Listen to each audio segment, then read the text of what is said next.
Una stretta di mano e in primo piano l'assegno da 2.000 euro che la sezione di Castelfranco dell'Associazione Nazionale Carabinieri in Congedo ha consegnato al vice sindaco Gianfranco Giovine, soldi donati per il restauro delle storiche mura cittadine. È praticamente autofinanziamento che si sono creati nella associazione di Castelfranco Veneto e che naturalmente ha dato come frutto 2.000 euro di donazione. Un gesto straordinario, così il vice sindaco ha definito la donazione dell'associazione. L'associazione Carabinieri, prima naturalmente militando direttamente al servizio della comunità e della nostra nazione, ma adesso anche in congedo di fatto sono sempre disponibili e sempre naturalmente una realtà a cui si può fare riferimento. 7 milioni di euro, a tanto ammonta il restauro delle mura castellane. L'amministrazione comunale con propri fondi è intervenuta con 700.000 euro utilizzati per il restauro della torre di nord-ovest che a breve verrà collaudata e poi aperta al pubblico.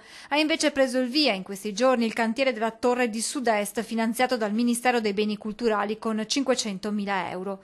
Accanto a questo impegno c'è quello nato in collaborazione con la nostra emittente, la campagna di raccolta fondi popolare con circa un centinaio di cittadini, anche da fuori Castelfranco, che hanno risposto donando piccole somme. Finora sono stati raccolti circa 5.000 euro e adesso arriva il contributo dei Carabinieri in Congedo. Speriamo anche che sia poi di emulazione per altre associazioni che possono così sentirsi vicine a quelli che sono gli obiettivi che questa amministrazione si è posta nel restaurare le mura della città.